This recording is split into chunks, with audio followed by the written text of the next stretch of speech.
seamless execution and unparalleled results. Luntha guarantees credibility and professionalism in all its endeavors and services. We offer, among this, production and broadcasting of jingles, music videos, narratives, documentaries, press services, and programs on location or outside, live broadcasting of mass and other church functions, government or indoor functions, and political rallies, creation and broadcasting of special programs, sponsored content, sports and entertainment, and advertising for small, medium, and large enterprises. All services are offered at competitive prices. Tune in daily to catch Luntha Television on Zuko on Channel 51, Starsat Channel 474, Star Times Channel 474, Topstar 474, Kriyekilie 007, GoTV on Channel 807, Azam on Channel 386, and live streams on our YouTube and Facebook platforms. You can find us in Area 2 Lilongwe or can reach us on 0883 815 055. Come, let us help you grow your business.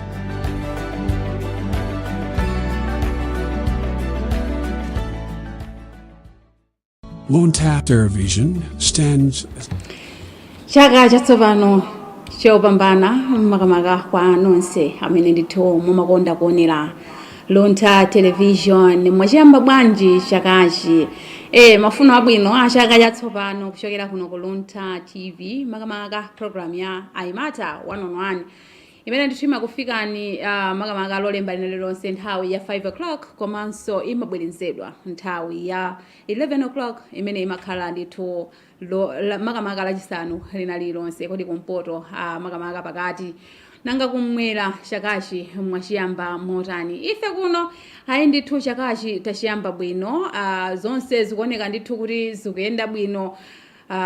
Makamaka mmene chakachi chimayamba aliyense ndithu analikalikiliki kuona kuti kodi apa payende motani, apa payende motani. Ena ndithu tinali tikuunguza kuti kodi tikakamba nkhani ya mapulani amene tidachita makamaka mchaka cha 2024 kodi tawakwaniritsa. Ndithu kutenga kalisti kaja tinalemba kaja ndikumapanga tiki pamene paja kuti iyi ikhala ngati inatheka, iyi inatheka mwine nangotsala pang'ono, zimene ndithu zinalephereka ndi izi. Kodi popita mchaka cha 2025 tipange motani. Ena mwina nkumadabwa kuti kodi mukati planning mukutanthauza chani. Pa ulendo wina uliwonse mukhoza kunditsimikiza inu unena kuti even tikamati tikuyenda tikupita kandi kuti yayi tukaona chibale nthawi imeneyi ya makrisimasi ndi manyuwere anthu ndithu mwayenda. Ena adapita kumwera, inenso ndali gulu mwero ndithu ndakayendera chibale. Ulendo wamene uja sikuti tinangonyamuka, tidapanga plani ndithu kuti nthawi yakuti ndikuyeneka ndidzakakhale kwakuti. Maulendo amasiku ano siwongoyendera wamtambala, ndithu ikumakhala ndithu ndalama yeniyeni yoti ndithu munthu kuyeneka kuti upange plani bwinobwino kuti zonse ziyende bwinobwino. Amene timayenda ndi ana timadziwanso kuti pa ulendowo umafunika ndithu munthu kuti ulimbe nthumba, ukhale ndikanga chepe kuti ana akayitanitsa chipisi pa windo pa basi usankalipire mwana adzisirira aneba akudya. Iyayi timakhala ndithu pambali patasunga ndithu kanga chepe kuonetsetsa kunena kuti ana athu akalirira chipisi, akalirira kafanta kapa windo paja timachipisi timeneti tithe ndithu kuwapangira mosavuta. Nkhani yake imakhala planning, kozi munthu sungapange zonse zimene ndafotokozazi without proper planning. Sizapezeka kuti tsiku limene ukufuna kunyamuka ulibe ndalama ya transport. Chifukwa chani? Funa kuti sunathe kupanga plani bwinobwino. Ndiye kodi kufunikira kopanga plani pa chinthu china chilichonse chimene tikuchita ndikofunika bwanji? Ndi zimene ndithu tikhale tikuyambirana program yathu ya tsiku lalero ya Aimata 1-on-1 pano pa Luntha TV. Tokoze anzathu makamaka athu a social support amene akupezeka makamaka mu mzinda wa Lilongwe. Amenewa ndi amene amathandizira ndithu program ineyi kuti idzikufikani lolemba lina lilonse komanso lachisanu lina lilonse kuonetsetsa kuti inu mulandira mauthenga ofunikira okhudzana ndi nkhani zakaganizidwe kangwiro. Kuthokoza kwina kupite kwa anzathu a Luntha TV kamba kogwirizana nawo a Tricycle kuti program ineyi idzikufikani mudzitha ndithu kundiona mmene ndithu zikuchitikira tsiku lalero. Ine langa dzina ndi Rachel Jiraye, ndikupempheni bwanje kuti tikhalire limodzi pamene ndithu tikhale tikukambirana momwe tingayendetsere ndondomeko zathu makamaka za 2025 kuti kodi tipange motani. Makamaka nkhani kutsindika kwenikweni kumabwera ku nkhani zachuma, cause every plan starts with kuti kodi munthuwe kandalama ukapeza motani. Nde aliyense amapanga mapulani okhudzana ndi mmene ndithu mthumba mwake mumayendera. Izi ndi zina zomwe tikhale ndithu tikukambirana mtsiku lalero. Ena nkumati yayi ifenso ndithu tikufuna mwina titafunsa kapena yayi kupereka ndemanga kapena yayi mwina pali nzeru ina yake bene munagwiritsapo ntchito zaka zapitazi makamaka poonetsetsa kunena kuti chaka chanu chiyende bwino ndipo zimenezo zinapangitsadi chaka chanu kukhala chaka chabwino. Bwanji mundiyimbire foni pa 0826733176 0826733176. Mukatero ndithu mukhale mukukwanitsa ndithu kutiyankhula kuti kodi mapulani anu achaka chino mwakonza motani, nanga kodi dongosolo loonetsetsa lofuna kuonetsetsa kunena kuti mapulani anuwo mukuwakwaniritsa mukuliyendetsanso motani, nanga ndiziti zimene mwina mwake nditi makhalidwe timene mukutoona kuti mchaka cha 2024 tinakuphumitsani ndithu kuti musakwaniritse makamaka gawo lanu lofuna kuonetsetsa kunena kuti iyayi mwamanga nyumba, iyayi ena anali mapulani ndithu oti chaka chisanathe tiguleko galimoto koma mwina mapulani amene wasanayende bwino. Sikuti you are a failure, you are not a failure, komano zinthuzo zongokhala kuti pena pake sipanayende bwino. Tonse tikudziwa kuti nkhani zachuma ndithu zaka zambuyo zizakhala ndithu zikuoneka gwedegwede pang'ono. Mwina ndi chifukwa chake mwalephera kukwaniritsa zina mwa zinthu zomwe inuyo mumafuna kuti mukwaniritse. Komano chaka cha 2025 chikubweranso ndi mwayi wina umene ndithu tingathe kugwiritsa bwino ntchito pofuna kuonetsetsa kuti mapulani amene tinalephereka kukwaniritsa makamaka chaka chatha tithe ndithu kukwaniritsa chaka chino. Gawana nafe maganizo anu, ndemanga zanu, komanso mapulani anu a 2025 pa namba limene ndatchula ija, komanso mukangana musi mweni mwakanema anuyo mukhale ndithu mukuona nambala imene mukhoza kutumiza uthenga kapenanso kundiyimbira foni mukatero ndithu mukwanitse kutengana umbali mu program yathu ya tsiku la lero. Ena nkumadabwa kuti kodi program imene ikukhudzana bwanji ndi nkhani zimenezi zokhudzana ndi thanzi la malingaliro. Inu mukudziwa kunena kuti pena pakipa kasokonekera chinthu chimene timafuna ife ochita ngati sichinatheke munthu umakhala stressed. Ma disappointments akabwera ndiye kuti munthu kungopitirira ndithu kudzimva kuti iweyo ndiwe wolephera. Ma cases onsacha amene timakhala wacha tikukamba nkhani zacho na suicide, tikukamba nkhani zoti ayi uku asokonekera maganizo, zimayamba nthawi yake ngati imeneyi. Munthu apanga plani kuti tsiku lakuti ndikuyeneka ndidzakhale ndili apa, tsiku lakuti ndikuyeneka ndidzakhale ndili apa. Zinthu zija zabalalika sizinayende bwino. Kodi zinthu zimenezi zimapanga bwanji affect umoyo wa munthu makamaka tikakamba za thanzi la malingaliro. Nanga ndikofunika bwanji kuvomereza kunena kuti zinthuzo inde zavuta, ndikupanga identify the problem imene yapangitsa kunena kuti zinthuzo zivute. Ndikupeza njira zofuna kuonetsetsera kunena kuti pakupita chitsogolo muthe kukwanitsa inuyo kunena kuti mukwaniritse makamaka mapulani anu kapena tinendo li masomphenya anu amene mwawakhazikitsa kuti mukwaniritse chaka chino. Ndiye mukhoza kundiyimbira foni kapena kunditumizira mauthenga, ine ndikhale ndili pano kumvetsera ndithu kuphunziraponso pa zina zimene inuyo mukhale mukufotokoza makamaka program yathu ya tsiku la lero ya Aimata 101 pano pa Luntha TV. Kufunirani ndithu chaka chopambana, chaka cha 2025 chimene ndithu chibwere ndi ma opportunities osiyana makamaka kumbali ya zachuma, kumbali ya tsogolo lathu, komanso kumbali ya manja athu, ndithu zonse zikhale mchimake. Ndiye katikati mwa program yathu tsiku la lero ndikhale ndikulandira makamaka ndikhale ndi mlendo amene abwere kudzera ndithu palamya amene ndi Kate Chipiri amene ndithu atithandizire kutambasula kuti kodi tikati planning tikukamba chani,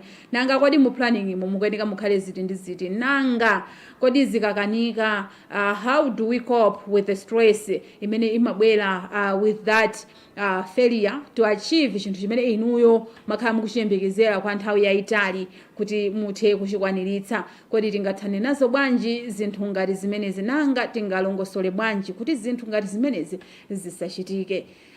Ine langa dzina ndi Rachel July. Bwanji tipume pang'ono tikabweranso tikhale tikupitirira ndi program yathu.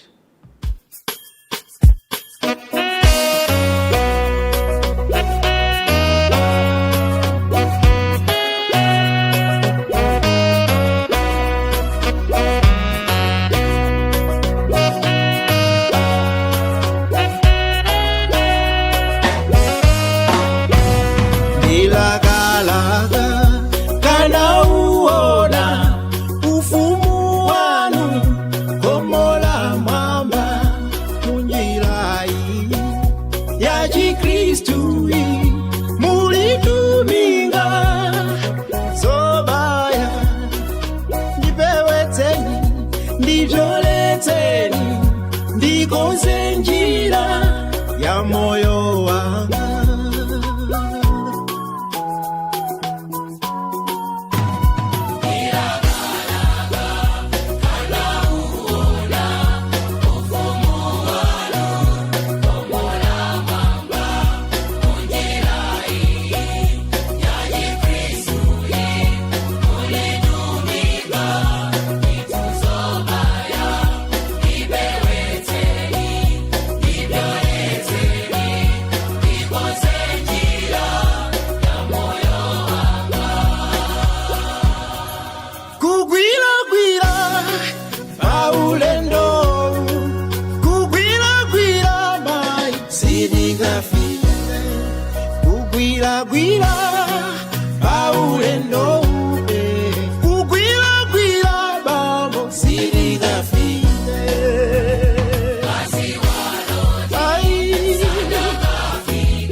kulandiraniso ku chigawo chachiwiri komanso chomaliza cha programu yathu ya aimata 101 pano pa Luntha TV.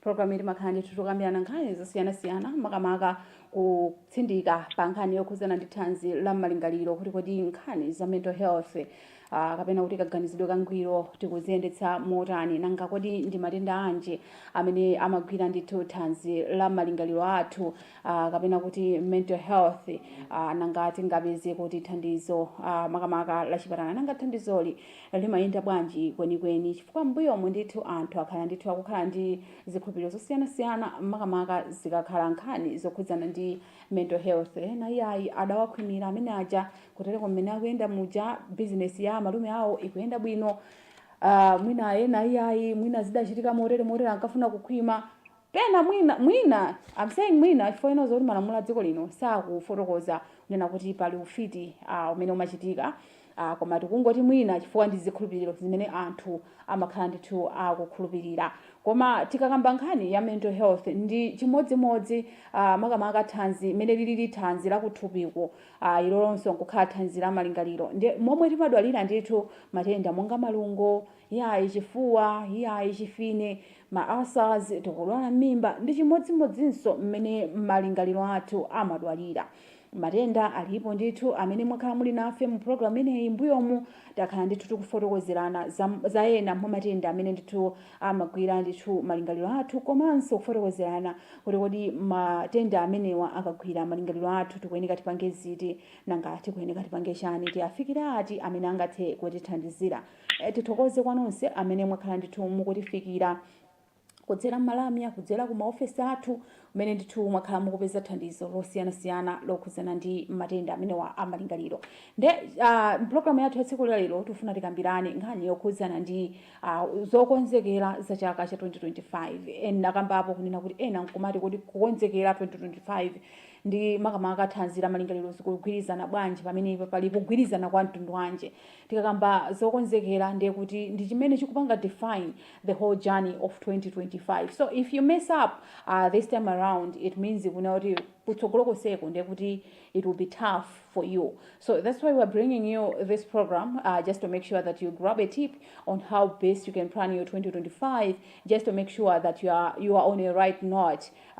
Kuti maplani anu amene mwawasanja bwinobwino aja akhale ndithu kuti akuyenda ndithu mchimake. Then ndidakamba kunena kuti ndikhale ndili ndi mlendo mu program yathu ya tsiku la lero ameneyo ndi Kate Chipiri. Makamaka ndikulandire Kate.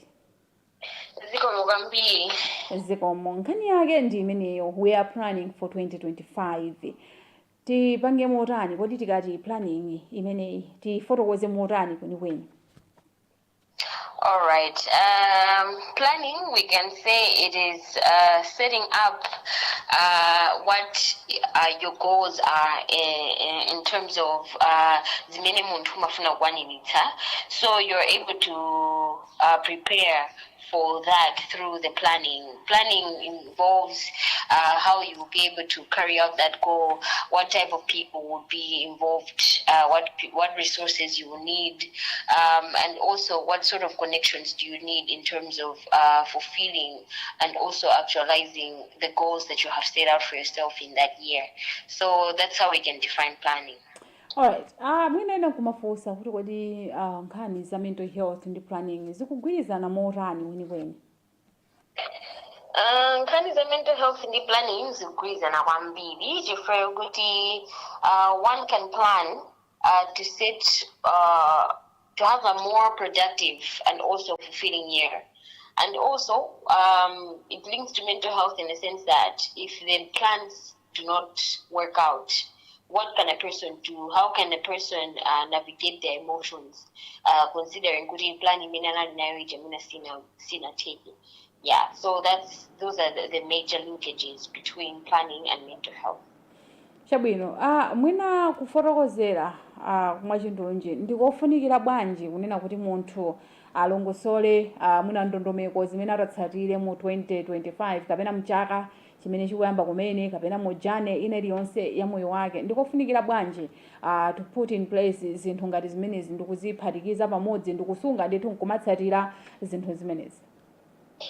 Okay, it's very important to plan, like I said earlier, because it helps you build a more productive life and also, in the end, provides you with a fulfilling year.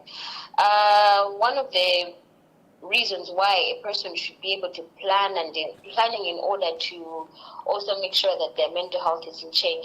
The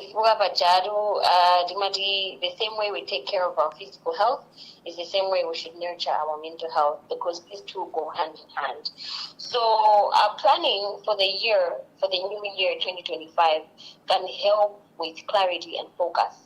In that sense, you are very intentional as it is many and because it gives you like a clean slate to start from. So it gives you the focus that you can embark on or you can establish yourself on. It gives you power to focus on what you want to achieve in the year, and also it gives you clarity of what tasks should be prioritized in that year. Kodwa izinto zimene kuyenekera kuti uziye kuti ndizaba mwamba kwambiri komanso ma activities anje amene akuoneka kuti mwina ndofunika komanso ofunikira kwambiri. So it will help you to know what you're going to focus on, what sort of how you should channel your focus. What should a person what a person intends to focus on in that particular year.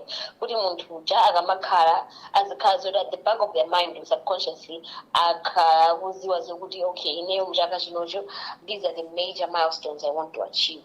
So it helps with focus, and also setting out a clear plan, a well-written plan. Also kukhandi plan yoti mina ya muntu koma kukhandi plan yoti mina wailemba pena pake pokuti utha can also usher in motivation.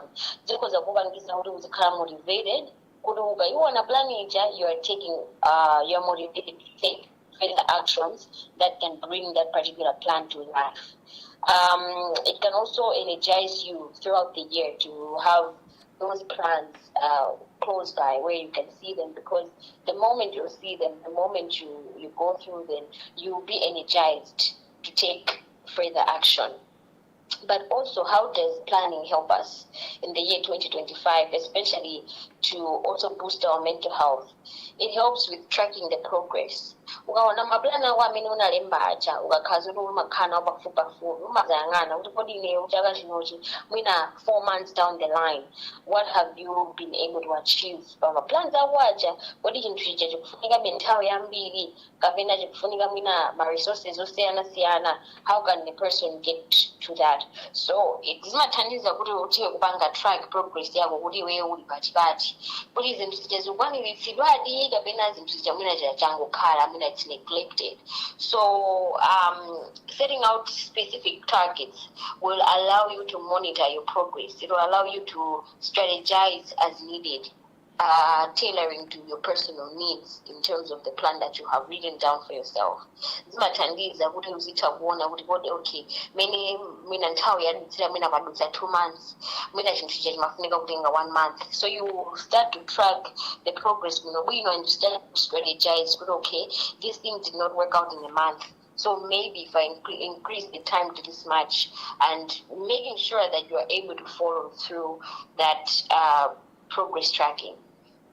Another thing that can also maybe can help or can come up as something that will help your mental health, but also increase your ability to plan, is that it reduces stress to plan.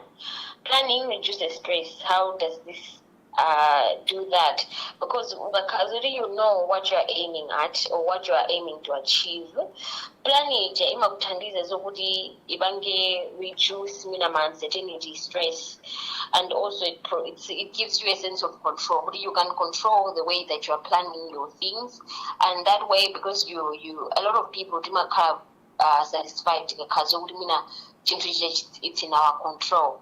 So having a plan can be something like you taking responsibility for your life and also gaining back the control to say, okay, in my year 2025, I do not want to see this, I want to see this. So in Makazobuti, you are able to bring in a sense of hope and not derailment. So Zimatandiza Wambiri, because it reduces the stress. But panic. Because you have already set out a plan for you to take action. So the moment you start taking action and things are going the way that you planned them, then you are even more satisfied, and the more you're proud of yourself. Good, okay, this is something that I set out to do. For example, you set out a fitness goal, and if you actually take actions to get to that fitness goal that you planned for yourself or you put for yourself, you'll be proud of yourself. You will thank the planning process, because if you hadn't planned, they wouldn't mean a fitness just organizing so seriously. But because you have planned it and you have set out, good, okay, by this month I want to be at this weight, or my muscles are toned up. So it helps. Because your plan is following through, and you're also able to see the results of the way that of the things that you planned for, and it boosts your energy and also your mental health. Another important factor for planning for the new year is that it brings about personal growth. In a sense that when you reflect on the past and planning for the future, it encourages personal growth and self-improvement. Reflect, okay, in the year 2024, it didn't work according to the way that I planned it.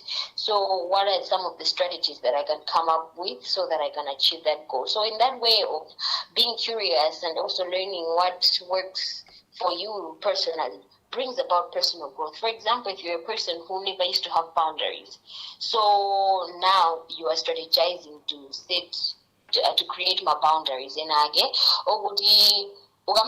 you're making decisions in life, you will not be making decisions based off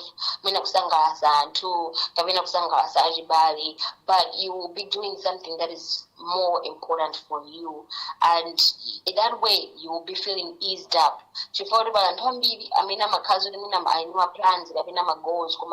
Most of them are just tailoring based to people, based to what people say about that person. My weight is okay. Pressure, that's just an example. If you have a pressure that is coming from outside, panic.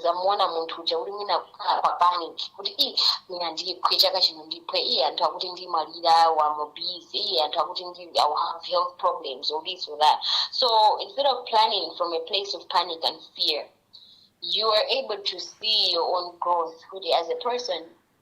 So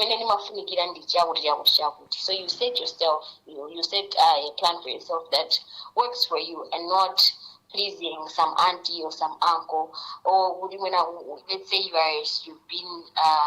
written from 4, the results such as schools, so now you have to apply for the program that you want to go and study, for example. So just because your parents are saying we'll be to college of medicine, skills that journalism. right? So in this way, you'll be pushing out all the noise and reflecting more towards what works or towards what you know that what you have skills for. For example, in career, maybe that's not what they trained for. So that's also another thing. Hey, but you're making good money at this company. And yet that person has not been trained for that job. What they're trained in, so maybe this person wants to now pursue what they're trained hard for. So I think looking at some of those things can also bring about personal growth, to say that you're able to be an independent thinker, but you're also able to carry out something that you have set for yourself. So you don't turn yourself down or ignore yourself. You listen to yourself, and you also take action as you should for the planning. When we are talking about planning and mental health. Shabwino, you have talked about kubweretsa ndithu personal growth. Pali kakhalidwe kamodzi kamene muna mwake anthu kamatibwenzera mbuyo. Kakhalidwe kosatha kunena ayi when it comes to helping out anthu ena. How does this affect our planning? All right. So what happens is umakanga you are pouring from a cup that is not full. Because let's say someone is asking you to contribute for something, or maybe an event or something that maybe has some people in your social circle. So you are letting these people know that I think with my plan and my budget, it will not be possible for me to contribute for that. So now imakanga backlash. Contribute. And yet when you contribute, you're going to be straining yourself. So it all comes down to the matter of being very honest with yourself. That is that something that is going to keep your mental health composed, number one. Number two, is that something that is going to add value to your life? Because some of these things that people contribute for, or maybe they give for, is not something that will directly benefit them. So also looking at those factors can help you assist to make a proper decision.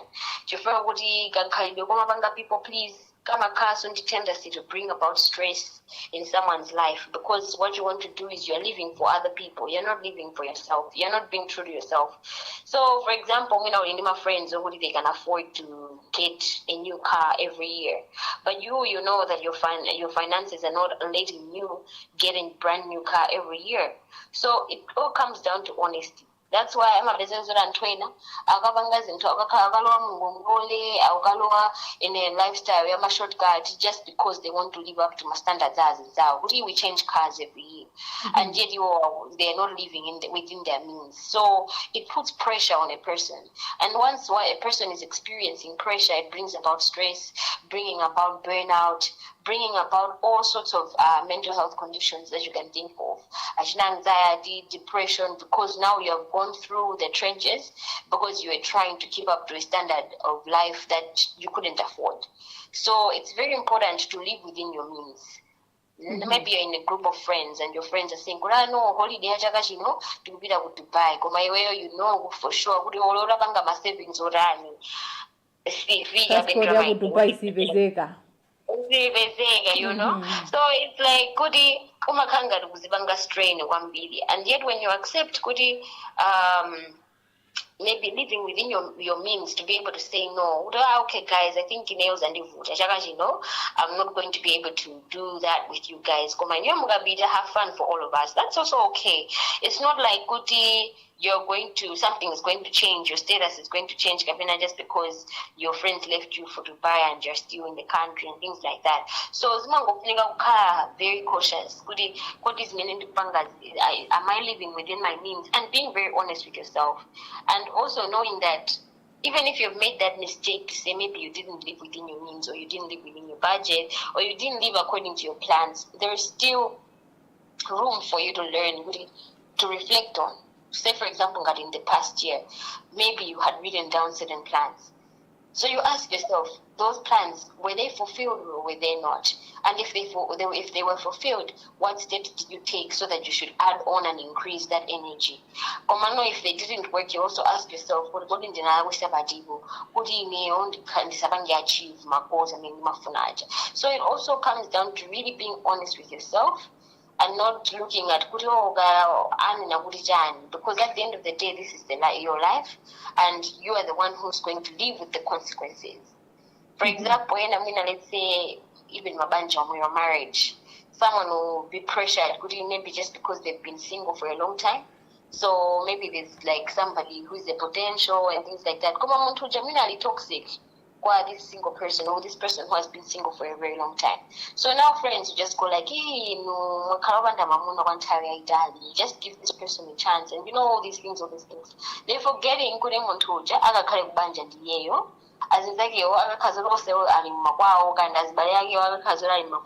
she will be the one to experience those consequences, and vice versa, even the same for men. So that's also one thing to look at. Boundaries. Let's be intentional. Let's be honest with ourselves. Activity does it really need this much of my input? And also, if not, then you should know yourself. What is my limit? Being honest with yourself also helps you to avoid issues of depression and avoid issues of anxiety, because that way you'll be living true to yourself, even when it looks like if it looks a certain way, because they just want you to match the standards. Yeah.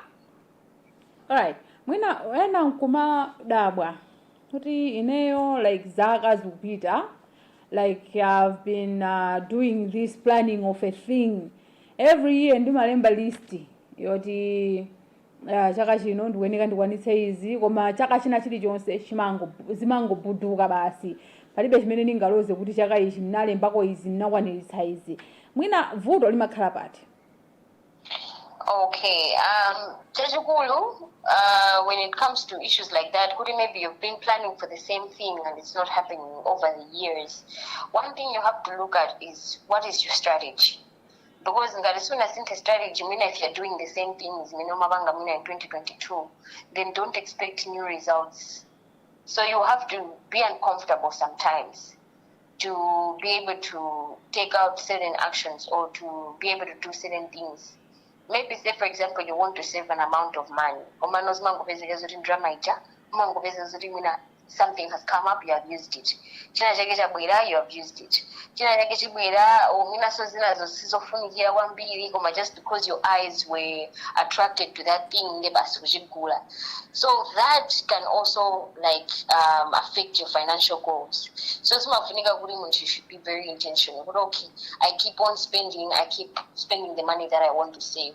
So now maybe be more practical. But okay, maybe having the money that I want to save in my account, having it in one account will not help. Split, but okay, maybe I should have another account you're savings, strictly savings, or maybe put your money in a fixed account where you will not have access to it until it gets to a certain date, or farmer arrangements are in a given. Fixed account, or if it's something like that. So it's very important to be very intentional. To be intentional, it will help you to not ignore what you're supposed to do. It will help you not ignore responsibility. So it's very important to check out first, what are your strategies? What have you been doing that you need to maybe change to achieve a different result? Gina, so management, who are you associated with? Sometimes who you're associated with can affect your plan. When a plan your way, just so you're oversharing your plan with people. So now those people start feeding you all sorts of opinions that they have. Experience this and that. So they put this impossibility mindset in you, and because of that, you just ignore it and you neglect your plan. That's something that maybe has been on your heart for a long time. So if it's been on your heart for a very long time, it means it's something that you are purposed to do. So also watching your association. you can't share idea ya 100 million. My mindset, so we mean that they are just focused on 100,000. Because their mindsets are just closed up to 100,000. So making sure that you're not oversharing your plan. Maybe the only people that you can share your plan with should be those that are going to partake, are going to take place. Are going to also have a role in actualizing your plan to life. So maybe not oversharing can also help to make sure that you're doing your things, but in a silent way. Osati kuti plan yako inalisa zikhaza kuti akuiziwa kuti amene ajaka nanaluza kuti chaka chinagula galimoto analusira panga chakuti akatero ndalama za galimoto zipezeka. So it's like you have aired out all your business, and when amapezeka zoti amayankhula mwina zinthu zosakhala bwino and mawa malenga so someone will be like zimene zonse zingatheki, and when it happens like that amazanina ulapiti nkaziwa tinakuuza. So it's like you have to be very careful what people say over your plans and over what you're sharing. So make sure you do not overshare your plans. Pali kaganizidwe kena kamene kamati inu ndalama yanga ndimalandira 100,000 kapena ndimalandira 500,000. Is it possible kunena kuti neyo mpaka ndingamakwanitse kupanga ma savings onena kuti ndipangire plan chaka chatsopano chimene ndikuyamba mwina in terms of finances? Is it everybody amene angakwanitse kumapanga ma plan ngati amene kapena mwina mwake izi tukamba za mapiki? Okay, we naweza kuza kupanga plan because until we are in different stages of life, we are also in different journeys of life. So it's still very possible for you to save even on a minimal salary. Yeah, it just depends on what are you actually doing to make sure that that's happening. You're in a space you're not allowing yourself to do so, to save even with your little salary. Even with less money, you can still plan to save something out of that money, and you're able to meet your financial goal.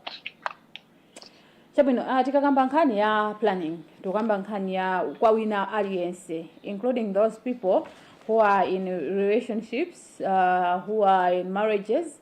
How important is it kunena kuti tizipanga discuss ma plan amene tikuchita ndi ma partners kapena mwina husband or wife or mwina fiancé kuti mwina mwake tidziyendera page imodzi? How important is it?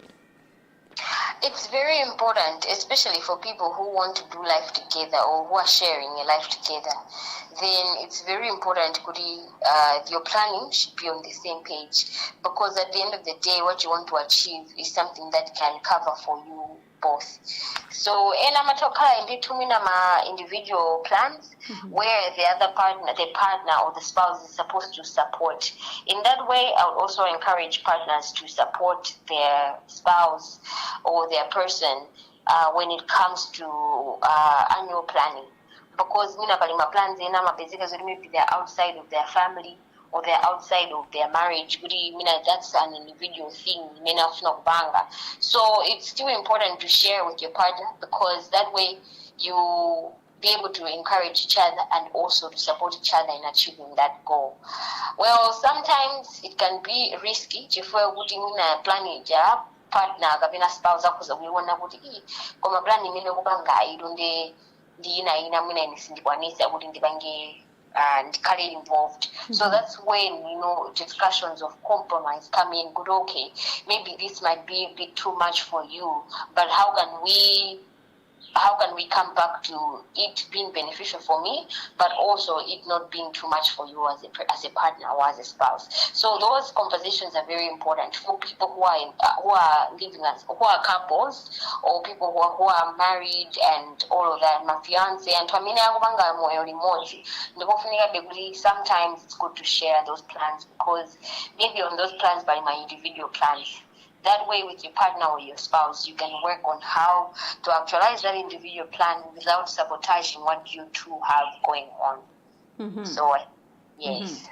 Chabwino, another thing, pamakhala ndithu nyengo zimene munthu uyo planned munthu bwino kuti nepo madzafika mwina September 2025 ndikufuna kuti nyumba ija ndayamba ija ndikhale nditayika denga, ndikhale ndithu zonse zokonzekera zitatheka ndithu tikasamukire ku nyumba yathu, koma chifukwa cha ma circumstances ena ndi ena zakanika. Kodi munthu amene ali mu situation ngati imeneyi zakanika kale amakhala ndi ma frustrations osiyanasiyana. How can one deal with my frustrations ngati ameneyo? Pali nyengo zina zimene ndithu munthu makhala kuti you have planned kuti pamafika date yakuti ndikuyeneka ndidzakwaniritse chakuti kapena mwina pamafika date yakuti ndikuyeneka ndidzakhale kuti ndagula galimoto, koma pa zifukwa zina zimapezeka unena kuti munthu akanika ndithu kuti akwanitse khumbo lake, zimabweratu ndi ma frustrations osiyanasiyana, ma depression ndi azinzake. Munthu angachite bwanji kuti apange overcome nyengo ngati imeneyi, kuti adutse ndikupanga forge ahead ndikubweranso ndi mapulani atsopano kuti akwaniritse maloto ake? Okay, so when it comes to that one, you should accept what you can't change. Maybe you have not realized your goal of buying a car or maybe finishing your house. Komano zintu zijasukuri mina zikanikira before mina zina in process. Say for example, let's say you had this house that you're building, now kuzuza zoda by September 2025 and we out the good part is you have already started. So even when you don't finish in that year 2025, say for example, you can accept what you can't change. It's okay to experience roadblocks in life, and it doesn't mean that you have to like the change, right? But from that you can learn from the failure. So you separate the failure and your identity. For example, and so they speak all these things, negative things about themselves. What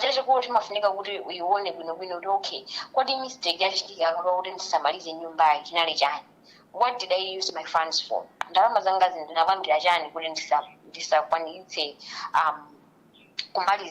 Maybe this year.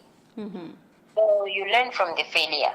And the other one is to take responsibility. Taking responsibility, you're acknowledging your part in the failure and taking action to improve my skills and also your processes and strategizing in a new way. But okay, I think you never meant saying. So it's like you're taking accountability now of what you have done, so that you are able to see where you can improve and sharpen your skills.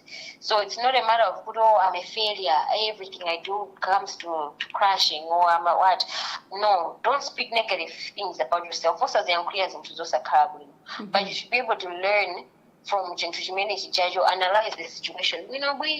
See what part you played in making in maybe adding on to Samariza Nyumba.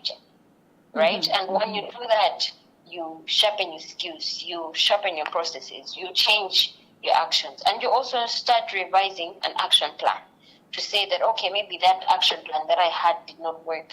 So what can I include and what can I exclude so that my plan comes to pass? Also practice self-compassion. Everyone makes mistakes, and try not to shame yourself. And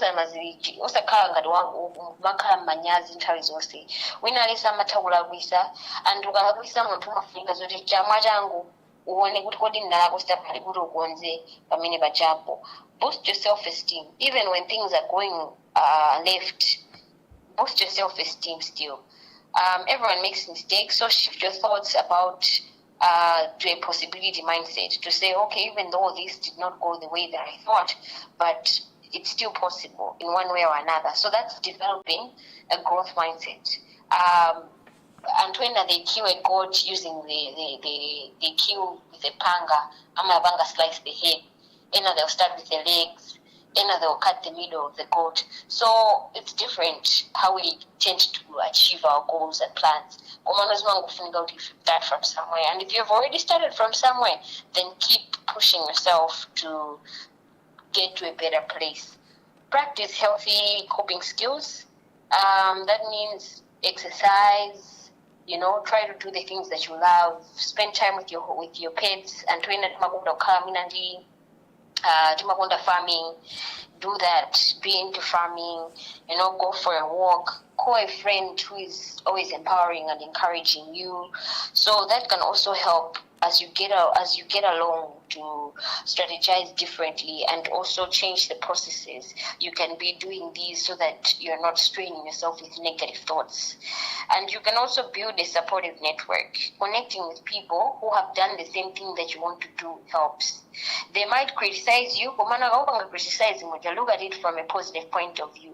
Look at it as positive, constructive criticism, because these are people.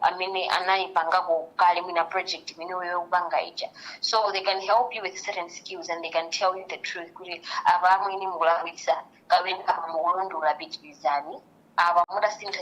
So those things will also add to you achieving your goals and dreams. Yeah. Chabwino.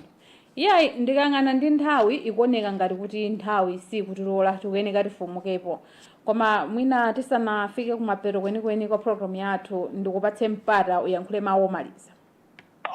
Okay. Kwambiri Rachel. Mawu amene ndingayankhule pomaliza program imene ndiyokuti let's be intentional with our planning. So let's not plan just because we have been influenced by a certain person or a certain family member, but let's be true to ourselves. What is it that we want to see ourselves become by the end of the year? And always seek guidance. It's not wrong to ask for support. It's not wrong to ask for help, because there's always a way that seems right to a person, but maybe it might lead to distraction. I think it's a verse in Proverbs. So always asking for guidance and having somebody who can direct you and guide you can also help you to achieve your goals and your plans for the year. And make sure that you're following the right people. So at the same time, be very alert and be vigilant. Work hard, be determined. When something doesn't go your way, that's not the end of it. You can always re-strategize. You can always change the processes that you are using. If your plan has not been coming to life, maybe for the past 3 years, check and learn some of the things that you were taught and learn new skills. Always develop yourself, always learn something new, and you will see your plans come to life in 2025. And for your mental health, always make sure that your mental health is in check. Don't do certain things just because you want to please a family member or you want to please friends. Always make sure that what you're doing is coming from the heart, genuinely, and not because you want to please someone. And always maintain your boundaries so that your mental health is in check. And if anything is costing your mental health, do not indulge in that activity. Mental health is wealth. So, yes, that is what I can end with today.